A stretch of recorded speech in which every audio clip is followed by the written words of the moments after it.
A paz do Senhor, sejam bem-vindos a mais uma leitura da Bíblia.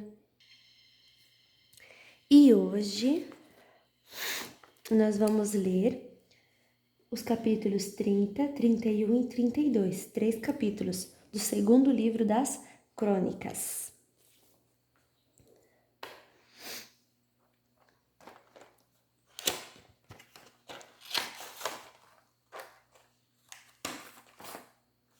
Pessoal, eu me mudei, hoje eu tô na casa, né, o primeiro dia na casa nova, então eu não achei os meus materiais que eu uso para fazer aqui, né, a pintura dos números, então eu tô usando esse outro giz aqui, mas ele não é indicado, tá? Esse aqui é um giz seco, mas eu vou usar ele porque foi o único que eu achei. Ele até vai ficar meio forte, ó, ele até mancha um pouquinho, não é o indicado. Capítulo 30. A comemoração da Páscoa.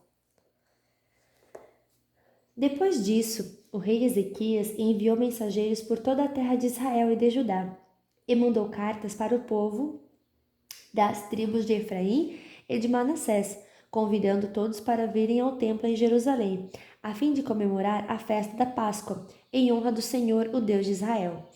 O rei, as altas autoridades e os moradores de Jerusalém tinham concordado em comemorar essa festa no segundo mês do ano, porque não tinham podido fazê-lo no tempo marcado, isso é, no primeiro mês. Isso porque os sacerdotes que se haviam purificado eram poucos, e o povo não se havia reunido em Jerusalém. O rei e o povo acharam bom o seu plano. Resolveram espalhar a notícia pelo país inteiro. Desde a cidade de Berseba, no sul, até a tribo de Dan, no norte, convidando todos para vir a Jerusalém, a fim de tomar parte na festa da Páscoa em honra do Senhor, o Deus de Israel. Pois já fazia muito tempo que a Páscoa não era comemorada de acordo com o que estava escrito na lei. Os mensageiros obedeceram à ordem do rei e levaram as cartas do rei, e também as cartas das altas autoridades. Por toda a terra de Israel e de Judá, elas diziam assim: Povo de Israel, voltem para o Senhor, o Deus de Abraão, de Isaque e de Jacó, e assim ele voltará para vocês, que escaparem do poder dos reis da Assíria. Não sejam como seus antepassados e como seus patrícios, que foram infiéis ao Senhor, o Deus dos nossos antepassados. Foi por isso que ele os destruiu, como vocês estão vendo. Não sejam teimosos como seus antepassados, mas sejam obedientes ao Senhor. Venham ao templo que ele separou para sua adoração para sempre e adorem a Deus a fim de que ele pare de ficar irado com vocês. Se vocês voltarem para Deus, então os inimigos que levaram seus parentes, seus filhos como prisioneiros, terão pena deles e os deixarão voltar para casa. Pois o Senhor nosso Deus é bondoso e misericordioso, e os aceitará se vocês voltarem para ele. Os mensageiros foram por todas as cidades das tribos de Efraim e de Manassés, chegando até a tribo de Zebulon no norte. Mas todos riram e caçoaram deles. Porém, algumas pessoas da tribo de Asser, de Manassés e de Zebulon se arrependeram e foram até Jerusalém. E em Judá, Deus fez com que todo o povo cumprisse o que o rei e as outras autoridades tinham ordenado, obedecendo à ordem de Deus, o Senhor. Portanto, no segundo mês do ano, muitas pessoas foram até Jerusalém para comemorar a festa dos pães sem fermento. Era uma multidão enorme. Pegaram os altares onde eram oferecidos sacrifícios e também os altares onde era queimado incenso e jogaram no vale de Cedron. No dia 14 do segundo mês, mataram os carneiros para a festa da Páscoa. Os sacerdotes e os levitas ficaram com vergonha. E por isso se purificaram e levaram ao templo sacrifícios para serem completamente queimados. Foram para os seus lugares no templo de acordo com o que mandava a lei de Moisés, homem de Deus. Os levitas davam o sangue dos animais aos sacerdotes, e esses borrifavam o altar. Havia ali muitas pessoas que estavam impuras, e por isso os levitas precisavam matar os carneiros que essas pessoas ofereciam, a fim de dedicá-los a Deus, o Senhor. Pois muitas pessoas das tribos de Efraim, de Manassés, de Issacar e de Zebulon haviam comido o jantar da Páscoa, sem terem se purificado, como manda a lei de Deus. Mas Ezequias orou em favor delas, dizendo: Ó Deus bondoso, perdoa a todos os que com todo o coração te adoram, a ti, o Senhor. O Deus dos nossos antepassados, perdoa-nos, ó Senhor, ainda que eles não se tenham purificado de acordo com a lei do templo. O Senhor Deus atendeu o pedido de Ezequias e perdoou o povo. Durante 7 dias, todos os israelitas estavam em Jerusalém, comemoraram com grande alegria a festa dos pães sem fermento. Todos os dias, os sacerdotes e os levitas louvaram a Deus tocando bem alto os instrumentos musicais sagrados. Ezequias elogiou todos os levitas, que haviam dirigido tão bem o culto de adoração.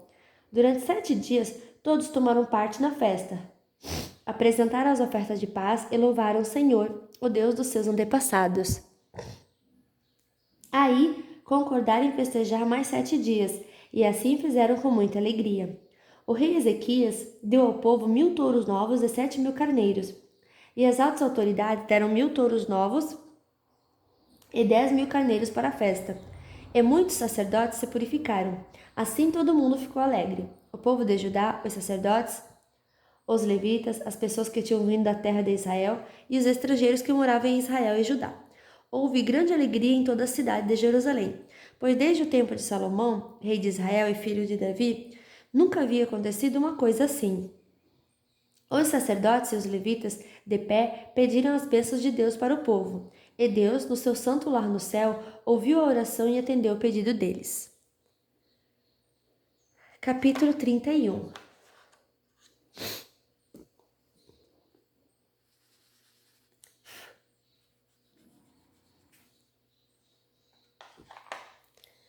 A reforma feita por Ezequias. Quando a festa terminou, todos os israelitas que estavam em Jerusalém foram pelas cidades de Judá, quebrando as colunas do deus Baal, cortando os postes da deusa Azerá e destruindo os altares e os lugares pagãos de adoração. Fizeram o mesmo em todo o território das tribos de Judá e de Benjamim, de Efraim e de Manassés. Depois todos voltaram para casa. Ezequias organizou os sacerdotes e os levitas em grupos, dando a cada grupo a sua responsabilidade. Os sacerdotes apresentavam os sacrifícios que eram completamente queimados e as ofertas de paz. Os levitas cantavam louvores e davam graças a Deus, e guardavam os portões do templo. Dos seus touros e dos seus carneiros, o rei dava animais para os sacrifícios, a serem completamente queimados, que eram oferecidos de manhã e à tarde, e também para os sacrifícios a serem completamente queimados, que eram oferecidos nos sábados, nas festas da lua nova, e nas outras festas fixas, conforme mandava a lei de Deus, o Senhor. O rei ordenou aos moradores de Jerusalém que entregassem aos sacerdotes e levitas tudo o que de direito era deles, a fim de que pudessem gastar todo o seu tempo fazendo aquilo que a lei do Senhor mandava. Logo que a ordem do rei foi anunciada, o povo deu generosamente a melhor parte do seu trigo, vinho, azeite, mel e de todos os outros produtos das suas plantações. Trouxeram também em grande quantidade a 10ª parte de tudo o que tinham. Os que moravam em Israel e os moradores das outras cidades de Judá também trouxeram a 10ª parte dos seus touros e dos seus carneiros e a 10ª parte de tudo o que tinham dedicado ao Senhor seu Deus, e juntaram as coisas em grandes montões. Começaram a amontoar as ofertas no 3º mês e terminaram no 7º mês. Quando Ezequias e as altas autoridades foram ver aqueles montões de ofertas, louvaram a Deus o Senhor e elogiaram o povo de Israel.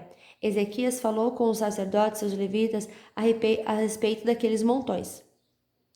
E o grande sacerdote Azarias, descendente de Zadok, respondeu: Desde que o povo começou a trazer todas as ofertas ao templo, nós temos tido bastante para comer e também sobrado muita coisa. O Senhor Deus tem abençoado o seu povo, e por isso temos comido até demais. Aí o rei Ezequias ordenou para que preparassem depósitos no templo, e isso foi feito. Foram honestos e colocaram ali todas as ofertas, os dízimos e as coisas dedicadas a Deus. Para tomar conta dos depósitos, puseram um levita chamado Conanias, que tinha como ajudante seu irmão Simei. O rei Ezequias e o grande sacerdote Azarias nomearam os seguintes levitas para servirem debaixo da direção de Conanias e Simei: Jeiel, Azarias, Naate, Azael, Jerimote, Josabade, Eliel, Ismaquias, Maates e Benaías. O guarda do portão leste do templo, Coré, filho de Imna, estava encarregado das ofertas feitas a Deus por vontade própria. Ele distribuía as ofertas e as coisas dedicadas a Deus. Nas outras cidades onde os sacerdotes moravam, os seguintes levitas trabalhavam fielmente debaixo da direção de Coré: Éden, Minanim, Jesua, Semaías, Amariá e Sacanias. Estes distribuíram as porções devidas a todos seus colegas, os levitas, de acordo com os grupos a que pertenciam, dando a cada um a mesma porção, sem levar em conta se os seus nomes estavam ou não nas listas dos seus antepassados. A distribuição era feita a todos os homens de 30 anos para cima, que iam ao templo para fazer os seus serviços diários, de acordo com o grupo a que pertenciam e o trabalho que faziam. A lista dos sacerdotes foi feita de acordo com os seus grupos de famílias. Os levitas de 20 anos para cima estavam alistados de acordo com o trabalho que faziam e o grupo a que pertenciam. Nas listas estavam também os nomes das mulheres, dos filhos e das filhas, isso é, da família inteira. Os sacerdotes e os levitas tinham sido consagrados a Deus e precisavam estar sempre prontos para fazer o seu trabalho sagrado. Havia também homens nomeados para distribuírem os alimentos que eram para os sacerdotes, os descendentes de Arão, que moravam nas cidades dos sacerdotes ou nos campos que ficavam ao redor, e também os alimentos que eram para todos os levitas cujos nomes estavam nas listas. Foi isso o que Ezequias fez em toda a terra de Judá. Ele sempre foi bom, correto e fiel em todos os serviços que prestou ao Senhor, seu Deus. Tudo o que Ezequias fez para o templo, ou em obediência à lei, deu certo, porque ele procurou sempre seguir com todo o coração a vontade de Deus. Capítulo 32.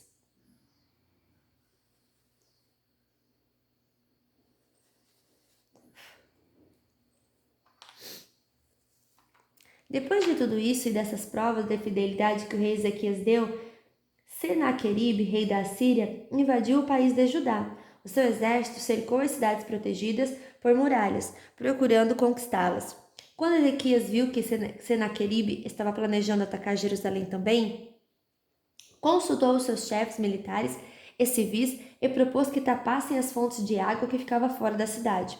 E eles concordaram com o plano. Muita gente se ajuntou e foram tapar todas as fontes e também o canal que atravessava aquela região. Isso foi feito para que os assírios encontrassem pouca água quando chegassem perto da cidade. Ezequias se animou e consertou a muralha da cidade, construiu torres em cima dela e levantou outra muralha ao redor da que já existia. Também construiu defesas no aterro que havia sido feito no lado leste, na cidade de Davi, e mandou fazer muitas lanças e escudos. Colocou oficiais no comando de todos os homens da cidade. Mandou os oficiais se reunirem na praça do portão da entrada da cidade e disse: Sejam fortes e corajosos, não fiquem assustados, nem tenham medo do rei da Síria e do seu enorme exército. Pois aquele que está no nosso lado é mais poderoso do que o que está do lado dele. Ele só conta com a força dos homens, mas do nosso lado está o Senhor nosso Deus para nos ajudar e para guerrear por nós. E o povo ficou animado ao ouvir as palavras do rei Ezequias.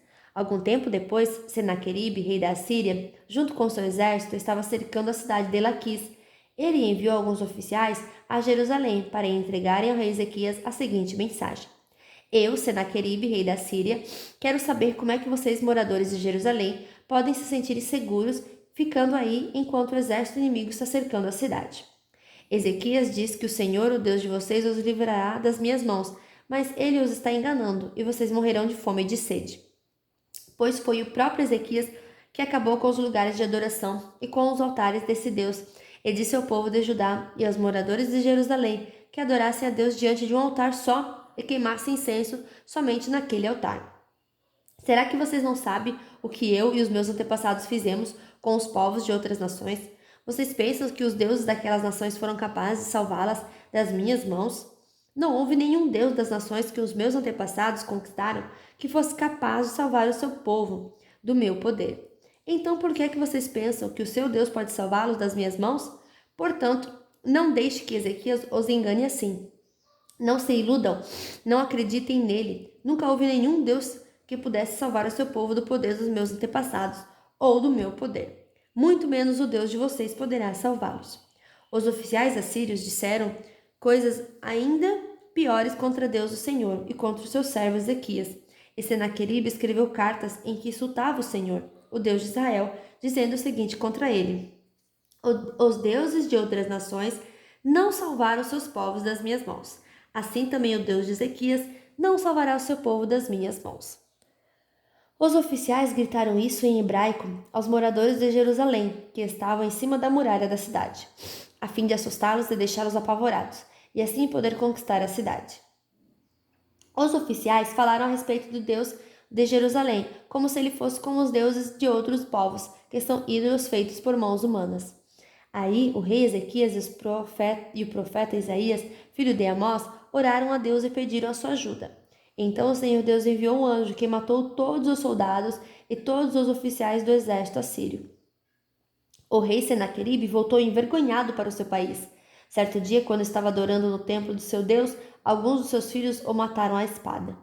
Foi assim que o Senhor Deus salvou Ezequias e os moradores de Jerusalém, das mãos de Senaqueribe, rei da Síria, e das mãos de todos os outros inimigos. E Deus deu ao seu povo paz com todos os países vizinhos. Muitas pessoas iam a Jerusalém levando ofertas ao Senhor e ricos presentes para o rei Ezequias de Judá. Daquela época em diante, a fama de Ezequias foi crescendo em todas as nações. A doença de Ezequias.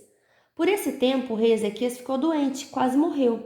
Então orou a Deus, o Senhor, e Deus respondeu, dando sinal para provar que ele ficaria bom.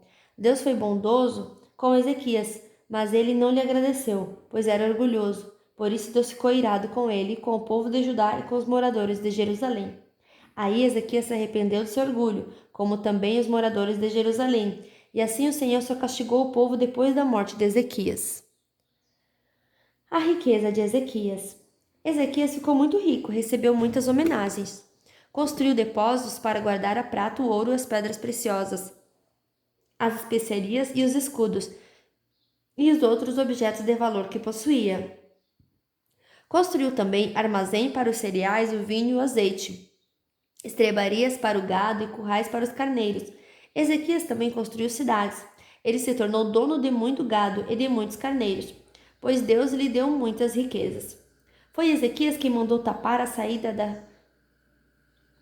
de cima da fonte de Giom e cavar no lado oeste de Jerusalém um túnel para levar água para dentro da cidade.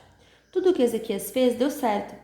Quando as altas autoridades da Babilônia enviaram mensageiros a Ezequias para fazerem perguntas sobre o milagre que havia acontecido em Judá, Deus não o ajudou, pois queria pô-lo à prova a fim de descobrir o que estava no fundo do seu coração. A morte de Ezequias. Tudo o mais que Ezequias fez, inclusive as coisas que fez como prova da sua dedicação a Deus, está escrito na visão do profeta Isaías, filho de Amós, e na história dos reis de Judá e de Israel. Ezequias morreu e foi sepultado na parte de cima dos túmulos dos reis, que eram descendentes de Davi. Quando ele morreu, o povo de Judá e os moradores de Jerusalém lhe prestaram homenagens, e o seu filho Manassés ficou no lugar dele como rei. E fim da nossa leitura de hoje. Que Deus abençoe a sua vida poderosamente e até amanhã. Tchau!